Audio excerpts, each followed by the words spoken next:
Greetings and welcome to another one of our monthly Q&As with Jim McCarty.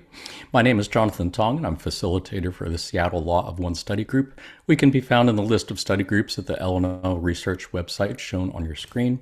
We do also have a Facebook group and we meet on Zoom twice a week, Tuesdays from 3 to 5 p.m. Pacific time, Saturdays 8 to 10 a.m. Pacific time. You don't have to live in Seattle or anywhere near Seattle to join our Facebook group or our Zoom sessions. Anyone who's interested and available is welcome to join. Just contact us at seattlelawofone@gmail.com to get on our mailing list. We send out emails once a week with the Zoom link and information on what we're talking about that week. We do also have a YouTube channel where we keep recordings of our podcast episodes and our recordings of previous Q&A sessions with Jim. Just go to our YouTube channel, click the subscribe button if you'd like to get notifications when we upload new videos, and contact us at seattlelawofone@gmail.com if you'd like to sit in on any of our sessions with Jim. Otherwise, such a delight and a joy and an honor again to be able to hang out with you, Jim, today. How are you doing? Doing very well. I've got some gardening done today and pretty much done for I plant flowers, and of course sometimes flowers don't do well because the deer like to eat them. So I'm probably going to be replacing some flowers every now and then, but otherwise my flowers are all planted. Nice. It does feel like spring is here in the Pacific Northwest as well. It's supposed to get close to 80 next week. And when it does, Right. that'll be the first time we've seen 80 degrees since last summer, I believe. So looking forward to this time of rebirth. Jim, as I mentioned, we've actually got quite a few questions that folks have sent in, and we've got a fair number of people here in the Zoom call who may have questions also. So do want to get into those soon.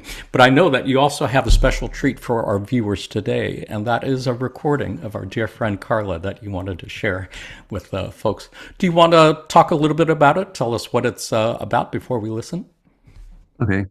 Back in the early 90s, Carla's rheumatoid arthritis had hit her so hard that she really couldn't get out of bed very often. So there would be emails that would come in or snail mail letters from seekers that were wanting to know something about how to progress on their spiritual journey. So I would have a tape recorder in her bedroom, and I would read her the letter, and then she would just kind of talk about, how to deal with whatever problem you would have. And she just had a way of doing this that I think inspired people and gave them a lot of information that they could use on their spiritual journey, how to make the next step. And so she talked about the good times and the bad times. And on this particular tape, well, altogether, there were 150 of these tapes. And Austin said, we've only gotten two back. I don't know about the other, but this is the only one I have ever gotten back. And it's been a real honor to get it because just to hear her voice again means a lot to me. And then to realize how much she wanted to speak from her heart, and how sometimes she just were just coming from a deeper part of herself, maybe her higher self or her guide, and almost just channeling the information. So this one is dealing primarily with spiritual principles that I have for you to listen to. Yeah, thank you. Would love to hear this. So are you ready? Ready. So I'm trying to learn how to rejoice in a new way, and how to let go and allow myself to be the person that I'm coming to be. We all are on a journey together. We all carry on as sisters and brothers of light. We don't have to understand each other's troubles or challenges in order to understand that we are helpful to each other as we stand solidly with each other, heart to heart and hand to hand.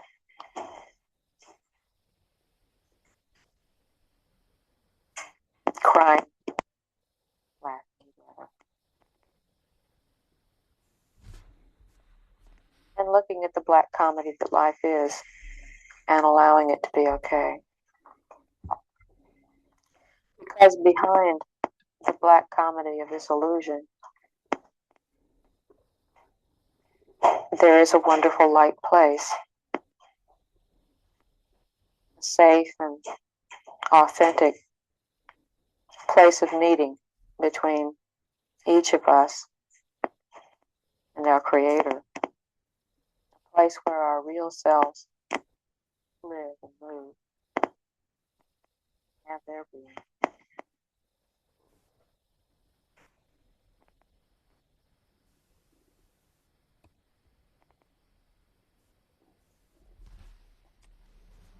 That's beautiful.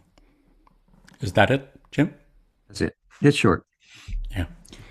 Wow, something. Yeah, it really is something to hear her voice coming through space-time and time-space. This was recorded in the mid-90s, is that what you said? Early 90s, 91, 92, about that. Like I said, there were about 150 of them. I think they're on our website. Oh, interesting. The transcription, you can't hear the voice. Oh, okay. Wow. Do you have any thoughts, reflections on what we just heard? Well, Carla always seemed to have the overview of whatever's going on in her life. And she could share that principle with anybody who had questions, because we all have problems that we run into now and then.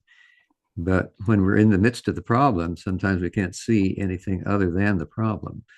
So it's good to have somebody that is able to help see something larger, that there's a reason for what's going on, and to give a little inspiration and support, so that you can go further on your spiritual journey and realize that everything is one. Everything will turn out well, and all will be well. Indeed. Yeah, I was just looking at a YouTube recording that my friend Yasi, who I believe is on the call with us now, sent of a couple talks that Carla gave back in 2008, 2010, I believe. So never having got to meet her in person in third density form. It is a real treat, real special to be able to hear her voice and feel her presence that way. Thank you for sharing that. And if you get any more of those, feel free to share. Would love to hear more. Otherwise, there's other sections on here that'd be worth sharing too. Yeah. Glad to do that next month, or share some more from her autobiography or some of her poetry, which we talked about last time. We would love to spend a little bit of time at the beginning of each of our sessions. That would be a beautiful thing. Otherwise, as I said, I got about a dozen questions that folks from our study group sent in over the last couple of months that we really didn't have time to in the last couple of months, and I want to make sure that we do that today. So I'm going to start with those questions, and I did want to remind folks who are on the Zoom call, please feel free, if you have any questions you'd like to ask, we consider that top priority too. Just go ahead and put your chat question in the chat window, and we'll just go in the order that they appear there. And if you have any follow-up questions to anything Jim is talking about, feel free to raise your hand and have a chance to ask. Otherwise, Jim, interestingly enough, our first question comes from Gerda, who says, something I've been thinking about. When someone passes, do they come visit the living, or do they stay in their realm? Does that depend on where they went? After, third, fourth, or perhaps some recuperation time? If we can sense people who have passed, does it mean they are stuck here in some way, or do we hinder their journey in some way by calling on them here on 3D Earth? This is obviously not specifically about Carla, but just in general. Any thoughts on that? Well, I've heard from people that have had a loved one or a friend pass into larger life that they did feel that they were with them for the next few days, especially at the funeral. And I've never really had that experience myself. You all may know that after Don committed suicide, Carla saw him the day afterwards, and he let everybody know that everything turned out the way it was supposed to. But we wouldn't know that until we too went through death's door. So I'm pretty sure that it happens. I'm trying to remember the name of the fellow that wrote the book. He did regressions for past lives in between the lives. Oh, Michael Newton? Michael Newton, yeah. Thank you. And that he said that that's pretty frequent, that people do come back. and just kind of like a visit for the old times before they go on to the next level of their experience. Do you think, and obviously this is just your opinion, do you think it can hinder that soul's progress from moving forward if it's called back to be with folks in third density? If Is there the a way, third, do you think, for that soul to continue in its journey and still have part of itself or something stay back to be of assistance to third density friends, family? I think if the one who's passed into larger life wants to come back and see the funeral or just feel the presence of everybody, the friends and family, it's perfectly fine. I believe Laurent mentioned something about if you had a connection with somebody that was very strong and they passed into larger life and you just keep calling them back, that they would probably come back and it might hinder their journey. They might delay it going forward. Yeah. Yeah, interesting question. Something I've wondered about, and I'm guessing there's more than a few other people who still want to be able to continue in their spiritual journey, but also want to be able to stay and be of comfort and assistance to, like, Right. a spouse who remains behind or children who remain behind. So maybe that'd be a good question to ask Quo sometime. Can I ask you another one? Sure. This is from Brent, and Brent asks, have you met any who you regard as in a dual activated body? What have you noticed about your experiences interacting and observing those who you regard this way? To my knowledge, I haven't met anyone that has a dual activated body. I would guess, though, that many of the people that come to our homecomings or to our channeling sessions are probably of dual activated body. I imagine many of them are wanderers as well, but that's just my opinion. Yeah, this is obviously just my opinion also, but I mean, I'm thinking, I mean, do you think it'd be fair to say that anyone under the age of, I don't know, 20, 30 is dual activated? Since Quo has said many times the Earth is already vibrating fully in fourth density. So I would think anybody who's been born in the last 20, 30 years must be wired for both third, fourth density, do you think? I think it's possible. I also think that uh, everybody here on the planet is here because they want to go forward on their spiritual journey, whether a wander or just a third density, and that that's the seniority of vibration that is happening. But I would imagine that as more entities on other third density planets have made the graduation, that they see that Earth is the place that they're going to be. It's going to be their spiritual home. So they want to come here early. And they see all the difficulties we're having right now on the planet, one way or another, as being great ways of being of service. So I would say that the number of spiritually activated, dual activated bodies, entities are probably increasing as time goes on. I would think so, yeah. Although, again, yeah, that's anybody's guess. Thanks for sharing that. I have a question from Renat, who asks, how can we create or maintain or deepen our relationship with the Confederation? I just started working on that, asking for their help in protecting the inhabitants of the Middle Eastern countries involved in the war and affecting a positive outcome. Well, I think that probably there are a couple of ways that I think of right away is praying for peace, asking the Creator to protect people that are in any of those countries that are in war. There's so many more now as time goes on.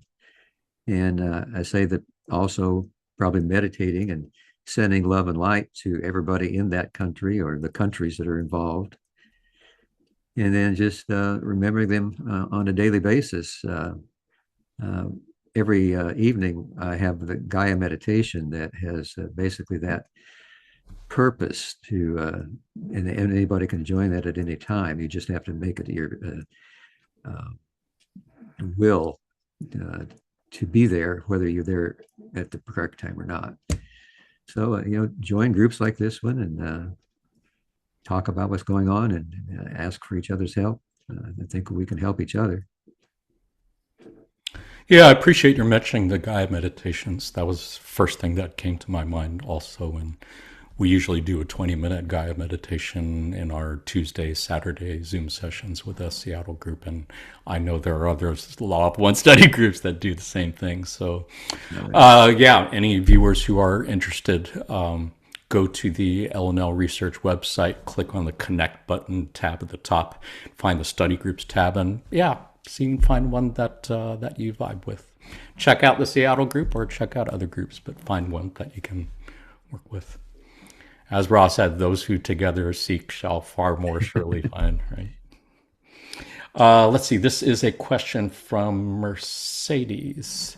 And Mercedes says, you've mentioned your master's degree in childhood education, and I'd like to know what you would say to a child and teenager to encourage them or guide them towards the path, particularly in regards to the fear or unease of current events. Do you have any advice or assurance for the younger lights that are having a hard time in the present moment?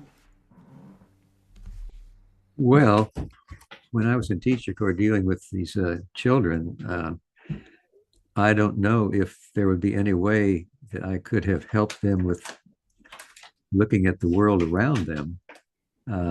If the child hasn't got a spiritual path, doesn't see that there's more to the world than what we see around us, they don't know anything about the veil of forgetting. I don't know. I guess you'd have to spend time with the child and see what of that knowledge you have that you could share that resonates with them. Try to give them the overview.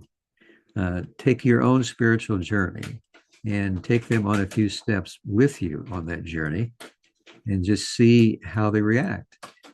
If they are here to do that, they're very likely going to react very positively and ask you questions.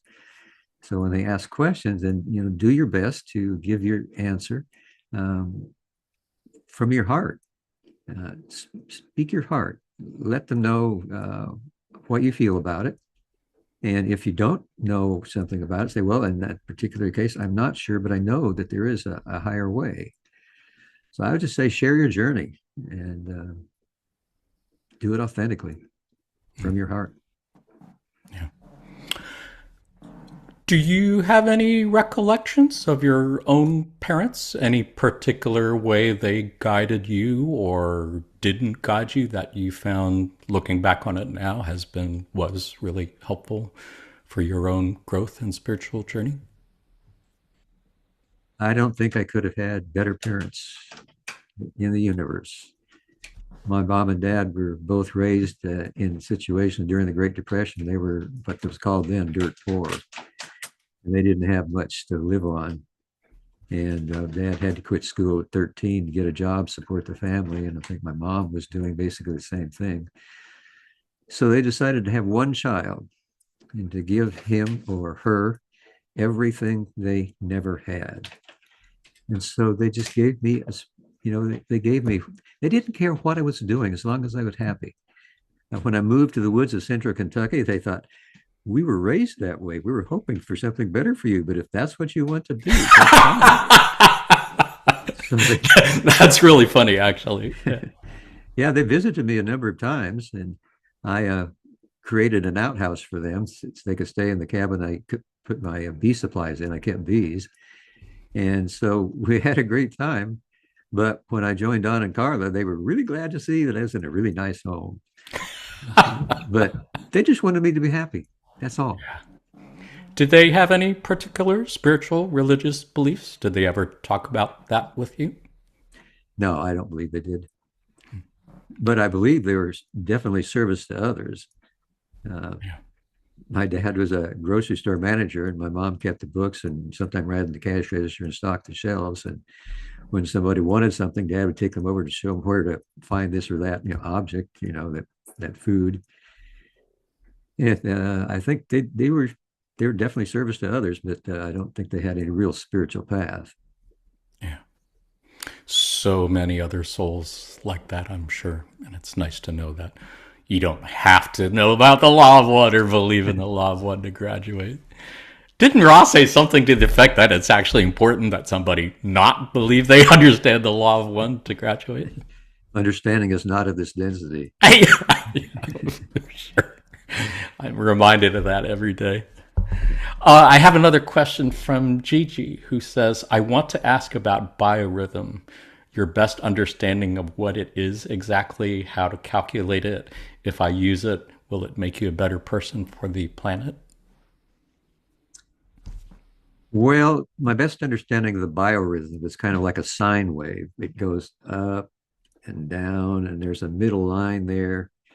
And on the up part, you're more likely to have your desires met.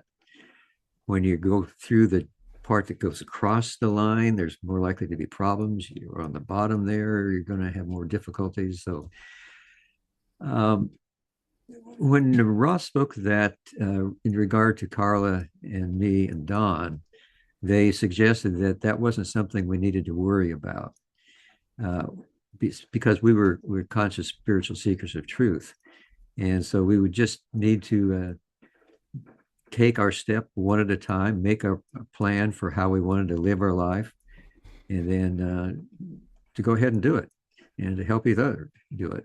We didn't need to look at, well, is this a good day or a bad day? Every day can be a great day, or a day could be a terrible day. It's not it's not something that you need to worry about. You just go ahead and live your life. Indeed.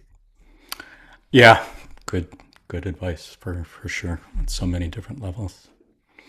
I have a couple questions from Shan Lee in Australia.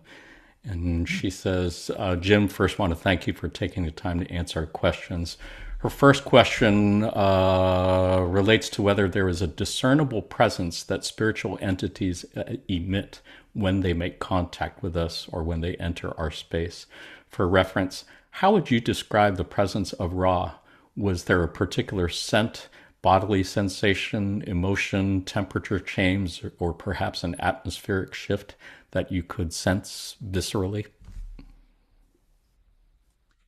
I have to say no. I didn't have any real sense of Ra's presence. I mean, Ra was speaking through Carla, so they were obviously there, but they spoke so slowly that I just felt that there's a very powerful being there that had something to say that we needed to listen to. In our current channelings of Quo, uh, I don't feel any real identity. I when I begin to channel or am aware that Quo's there, uh, I challenge them just like Carla did in the name of Jesus Christ 3 times. You come in the name of Jesus Christ and say if he is Lord. And they have always replied yes 3 times. But I don't feel any kind of presence. I don't feel, that they're one density or another, that they have a good sense of humor or no humor, or so I No really couldn't. physical sensations in your body?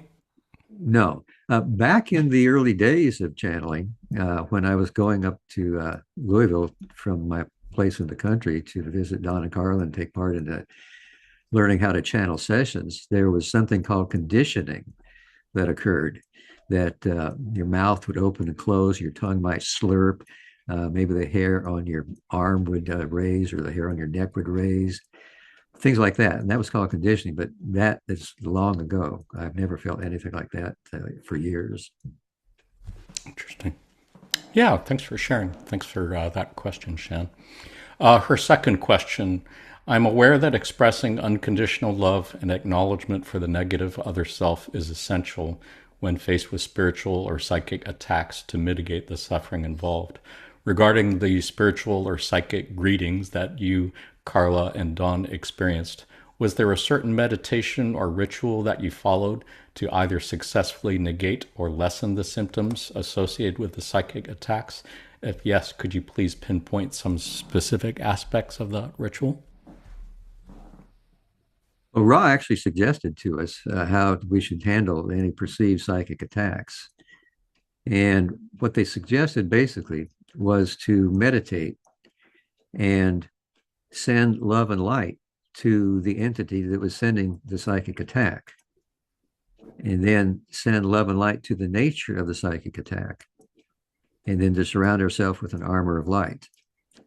But they also mentioned that psychic attacks can only happen when you make a free will. They just can't It has to be a free will choice that you've made that takes you away from the light that you're normally in. But it also could be something that, like Carla experienced, she made a pre-incarnative choice to have rheumatoid arthritis to limit her access in the physical world and to concentrate on meditation, prayer, and channeling. So it can be something that you don't have any conscious channeling, conscious effect on this side of the veil. But most psychic attacks come because you moved away from the light. And so the best way to avoid psychic attacks is to stay close to the light. Yeah, and that you would say that sending genuine, heartfelt love to any source Yes, of that is that's probably a good the most point. I'm glad important you mentioned thing. that, because Ra also suggested we don't do that because we want them to go away. We want to do that because we love them. Yeah. And they don't like love. It just so happens. Yeah, and what a beautiful thing to know that love is really the best protection from any of those things. In addition to the banishing ritual, in addition to walking the circle that you did the walking of the circle before all 106 of those Right. sessions. Yeah. Right. Yeah, what a beautiful thing. Let's see. I have another question from Gwen, who asks, how can a person tell they were just thinking to themselves or if they were talking to their higher self? If they're trying to make contact with their higher self, how do they know that they have done it? That is something I couldn't answer. Number one, because I've never had contact with my higher self. And number two, because I think it's unique for every person that has contact with their higher self. Yeah, that makes sense. I forgot. I had a follow-up question to the last question. Would it be fair to say that you have not experienced any psychic greetings in a long time, many years? Not since the raw contact. I think it's, if you've read the raw contact, you know that at one point where I was doing my private meditation, that I felt the presence of some being that I had never felt before. And when we asked Ra about it, it was a negative entity, our negative friend of fifth density. Sounds good. Guess having a good positive attitude helps, huh? I have a question from Olin, who says, I'm curious to get your take on the planetary transition underway, your general thoughts about it, and more specifically, what are some changes you're seeing both within yourself and without? Well, I think that all of the difficulties we're experiencing in the world today, all the wars all over the world, are a chance for both the positive and negative entities to make their polarity choice even stronger.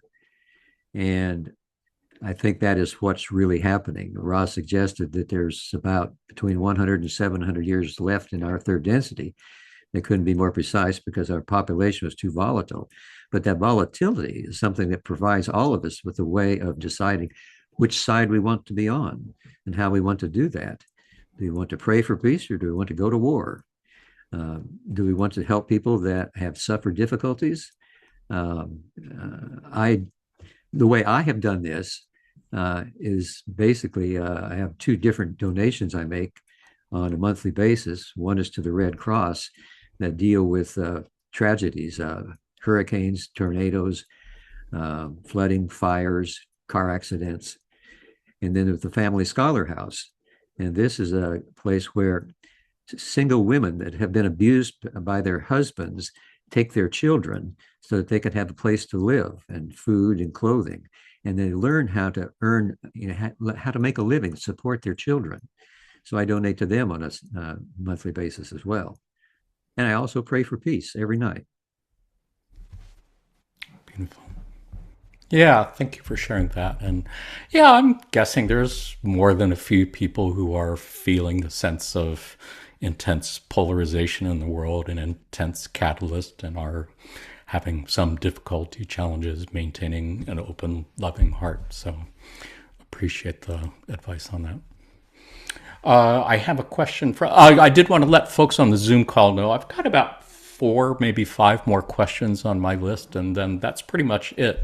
And we're doing pretty good on time. So if you've been holding back on questions just to make sure that we can get through the ones on my list, I think we're in good shape. If you have questions that you'd like to ask Jim, just let me know in the chat window. From what I can tell, last I saw, I did not see any questions in the chat window. I see a lot of helpful links and comments there, which are great, but I did not see any questions. So if there are, let me know. Next question is from Kathleen, who asks, have you ever asked Quo about vaccine mandates during the COVID pandemic? Anything about abrogation of free will? No. That would be the short, simple answer. Did you yourself have any concerns, issues with vaccine mandates? No, because I could take it or leave it. So, sounds good.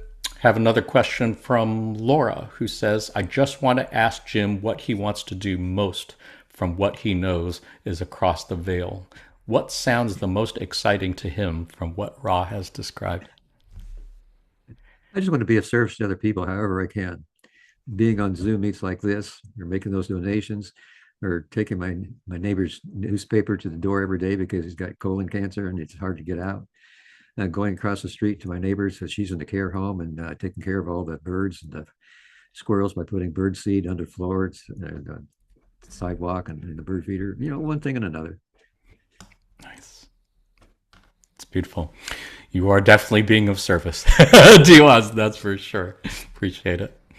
I have a question from Shelley, who asks, I was wondering the other day if you, Carla, and Don ever prepared for contact with Ra and Ra didn't come through. Also, the same question for conscious channeling. Have they ever had a meditation channeling session and not made contact? Like maybe the energy of the group was off or whatever made it not happen? Never in a conscious channeling session. In session 72, we had to make 3 tries before we had session 72, because our negative friend was able to cause Carla to simply go to sleep in the living room before we went into the raw room. And we didn't know if she was in trance or what. So after a while, Don decided that's when we would start using the banishing ritual of the lesser pentagram in the living room. And after we used it for the first time, then we were able to have Raw session number 72 after 3 tries. Wow. Interesting. I don't think I've heard that story before. Interesting. But that was the only time of anything like that? Nice. Question from Michael, who says, I'm curious, during the first sessions of the Raw contact, when they were doing 2 a day, what the average day at L&L Research looked like. Was it always in preparation for the next session, caring for Carla? I'm just curious if Jim could take us through an average day during the Raw contact, if there was such a thing as an average day. Well, no, not really average, but yeah, we had a number of days where we had 2 sessions, and after a period of time, I think we decided that was being a little too hard on Carla. Because she already had rheumatoid arthritis and things were getting a little difficult for her.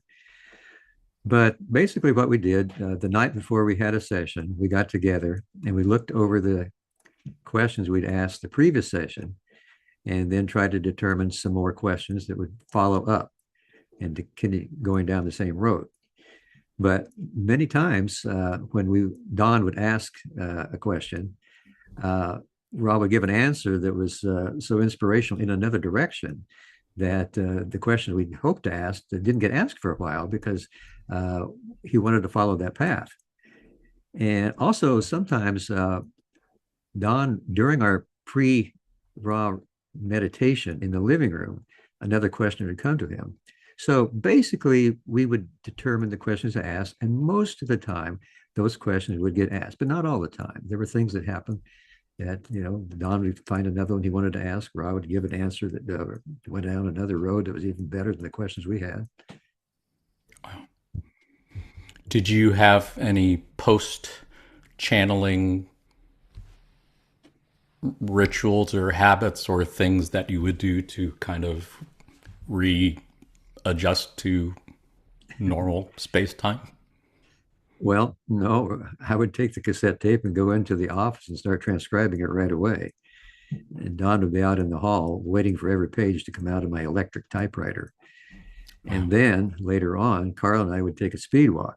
Now, before the 21st session, I couldn't tell Carla anything that had happened there because Don saw this as kind of like a spiritual or scientific experiment. He didn't want her to know what was going on so that she wouldn't build on it. But then finally, Carla said, well, "Could you ask Ra if I can, read this?" And so Ra said, "Of course you can read it. There's no problem with that." So then on the speed walk, I would tell Carla everything that happened to the best of my memory. But, wow. So that was basically it. Fascinating. Did you ever feel a need to do something just for fun, something to maybe balance the heaviness of the serious, intense spiritual work that you were doing? Like, I don't know, watching a movie or getting drunk or listening to music? Or did you ever do anything just for fun as a way of separating, balancing those energies? Well, one of the requirements that Don made for me being there to start with, I had to tell one bad pun per month. So I did my best. Yeah, I did my best. But Carla and I also like to dance, so we would dance some. Yeah. So that happened during the rock contact? Oh, yeah. Oh, what a beautiful thing. Yeah. And how about Dawn? Was Dawn a dancer? No, Don was not a dancer. I did not get the impression that he would be. Yeah. A lot of times he would spend his day on the couch in the living room, just lying down, and he would take his finger and he was drawing things in the air. And I never really knew what he was doing or if that was something that's part of the spiritual journey. Interesting. Some sort of light work, I'm sure, tracing things with light. Thank you so much for sharing that. Much appreciate it. I do actually see a couple questions in the chat window. Yasi, do you want to unmute your mic and ask Jim your question? Sure. Hi. Can you guys hear me? Yep. Yes. I'm in the car. Hi, Jim. It's so lovely to be here with you again. I'm so honored. And thanks, Jonathan. Of course. Okay, so I do struggle with this question a lot, which is I wrote it differently in the chat, but now I'm just ad-libbing. How do we not infringe on another person's kind of free will by asking for something for them or wishing something for them, or even like wishing them to get better if they're struggling with something? How do we distinguish whether they're meant to go through a particular catalyst and we have to hold back versus, that it's okay for us to hope good things on their path or wish they find love or, anything like that? Where do you find that boundary, or how do you make that distinction, I guess? Well, when I hear that some person is suffering a difficulty and someone is asking me to pray for them or to send love to them, I ask for the highest and best on their own spiritual journey to happen. Because sometimes their highest and best doesn't look like it is a great thing. We can't know exactly what is the best for them. So I just ask that the Creator give them the highest and best. I love that. Okay, that clarifies it. Thank you. No, thank you. And then can I ask you one more thing now that I greedily have you? Uh, this is another question I always have, which is when you're a service to self soul, you've really decided your service to self, but you will have a few incarnations in which you build on that. How do you, in the inner planes between incarnations, when the veil is lifted and you're seen clearly, how do you stick to the service to self path? Don't you go up there in between planes and realize, oh, what I picked down there was not the right thing. Wait, I want to be, how do the blinders stay on when the veil is lifted between incarnations, I guess? Well, I think that a service to self entity is very well aware that they are service to self. And as they go through the veil of forgetting, they probably go to their masters that are higher on the ladder of negativity and ask what they could do to be of more service to their masters and to themselves. That's interesting. So I don't think there's any problem for negative entities. But now, if we're here, we made a pre-incarnated choice to be of service to others, and then we go through the veil of forgetting and go back to we have a review with probably our higher self and our guides to see if we met all those steps. And if we miss some of those steps, then we make another pre-incarnated choice to try to get those steps so we can move forward and not move backwards. Right. Okay. Wow. That's actually amazing. Okay. And Jim, when you have the life review as a in between, you're in between and you're having your life review, do you think you still have to have the same life review if on Earth you make amends or you have deep realizations? Like if you realize, oh, a certain way you've been has hurt others, or you really, really wish you could have gone back and done it differently, do you think you still need the life review when you go up there? Are you still going to have to see the same series of things you did? Well, I don't this know is if just you know that. my opinion. I think Yeah. we all have to have that life review, no matter how No, well no, we no. think we did, because Okay. we're thinking of that in the third density where we still have that veil. Right. We may be right, we may not be right. Right. Okay. Thank you. Thank you. Sorry for all the questions, but I Oh, couldn't. that's fine. I appreciate your questions. I personally am sure I am just crushing it this incarnation. I got nothing to talk about. It's like, please, I realize that. I keep thinking, like, I realize, can I not see those series of things? Yeah. I love the idea that a service to self entity is going to get raked over the coals for being too empathetic and thoughtful of others. Remember that time when you did something nice for somebody? Right, you failed. Don't do that ever again. Yeah. That time you felt guilt about. Yeah. Oh, Lordy. I apologize to any service to self entities watching this. I believe we have another question from Carrie. Carrie, do you want to ask your question? Yeah, can you hear me okay? Yes. Great. So hi Jim. Thank you for coming. Do you think there will ever be a chance for to channel Raw again? And is there a reason to believe it isn't possible anymore? I wish there was a chance, but I don't think there is. I've never heard of it. Well, I have heard of some people that think they're channeling Raw, but unfortunately, I don't think that's possible. Well, I've heard some people say that, oh, there's like raw energies behind what I'm saying.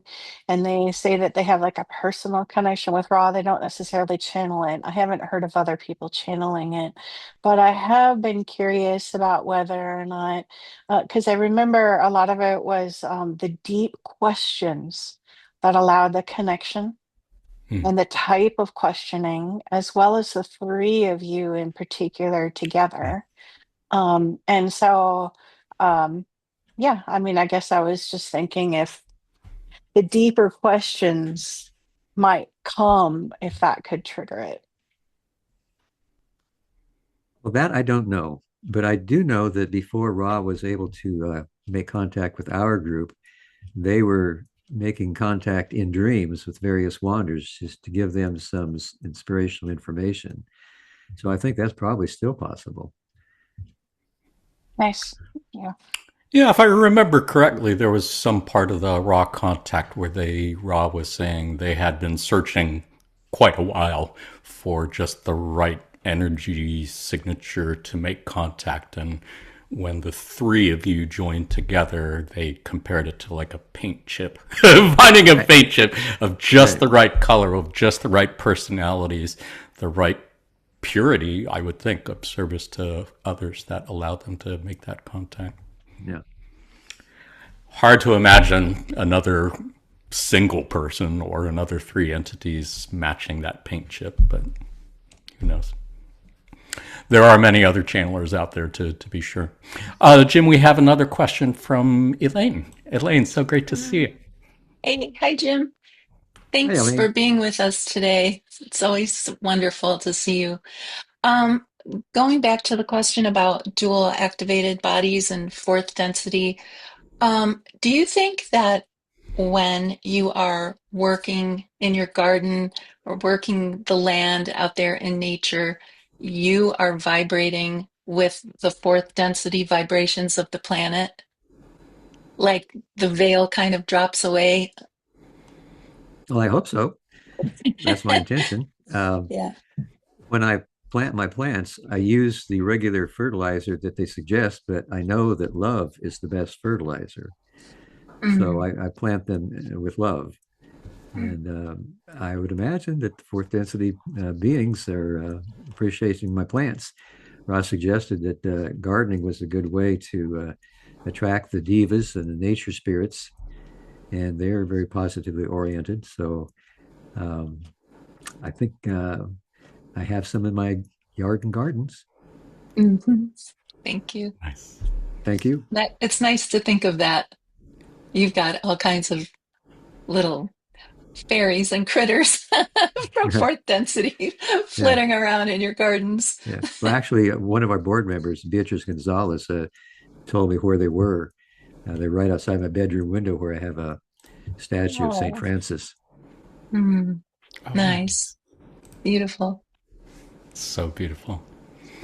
Well, I want to thank everyone for asking wonderful questions. And as always, Jim, thank you for your time and love and compassion and wisdom that you share through giving your best answers to those questions as best you can, and much appreciated. I don't think we have any other questions, so I think this would be a great time for a pop quiz. Pop quiz, of course, is something we like to do at the end of our time together, just to end our otherwise serious conversations on a lighter note and perhaps look for some Law of One connections in pop culture, or in this case, in world history. Jim, I'm sure you are quite familiar with the entities known as the Orion Empire, but how much do you know about other empires on Earth, like the Roman Empire, the British Empire, the Mongolian Empire? I'm going to ask you some questions about famous empires in Earth history, see how many you can answer correctly. As always, points don't matter. If you had fun, you won. Jim, go ahead, say your answers out loud so our viewers can hear you through space-time. You who are watching this on video at some time in the near or distant future, go ahead, say your answers out loud so we can hear you through time-space. Those of you on the Zoom call, feel free to put your answers in the chat window. Jim, are you ready for your first question? Okie dokie. Your first question. Which empire... Sorry. Whoops. Having difficulty with... Yeah. Which was the largest contiguous land empire in history? Was it A, the Roman Empire, B, the British Empire, C, the Mongolian Empire, or D, the Ottoman Empire? See, the Mongolian. Nice. Did you know that, or were you just guessing? No, I knew that. Oh, really? Oh, good for you. Yes. Yes. Yeah, huge. I believe the largest non-contiguous land empire would be the British Empire, but in terms of all being connected in this way, Mongolian Empire, started by our good friend Genghis Khan, I believe. One of our negative graduates. Yeah, he was one of the ones that Ra mentioned specifically, right? Who were the other two? Rasputin and Taurus. Taurus Bulba. Bulba. Yeah. Yeah. Interesting.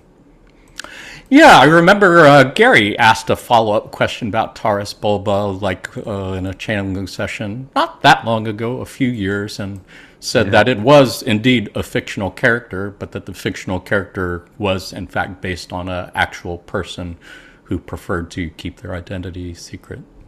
Interesting. Yeah, I remember that question. Yeah, super fascinating. Are you ready for your second one? Okie dokie.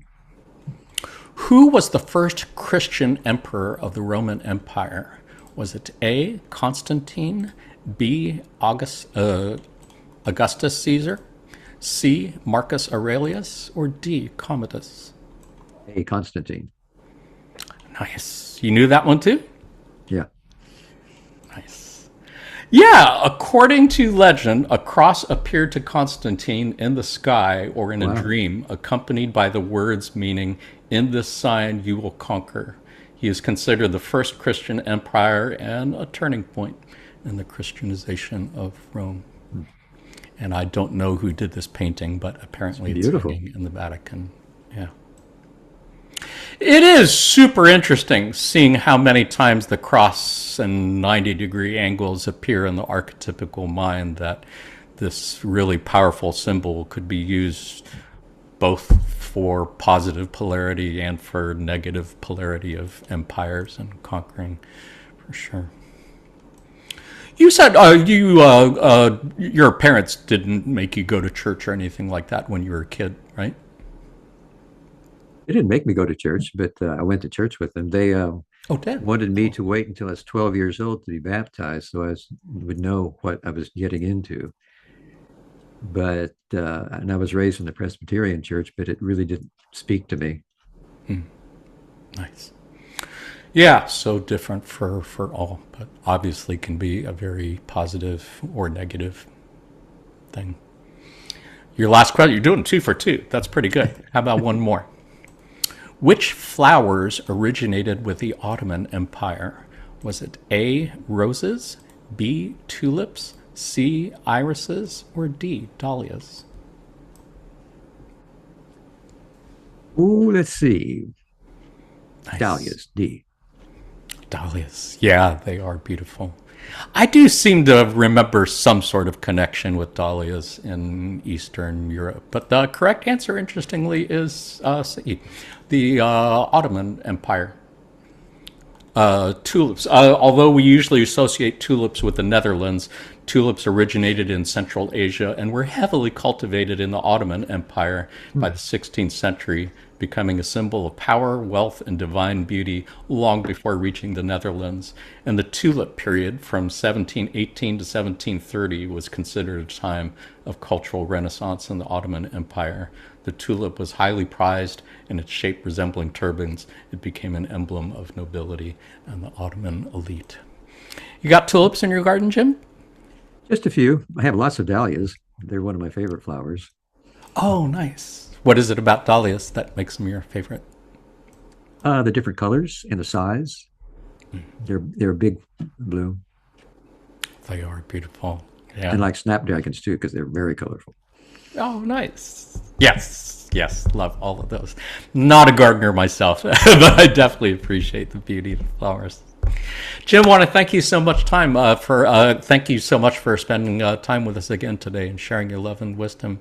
Did you have any final thoughts, reflections wanted to share with folks before we say goodbye?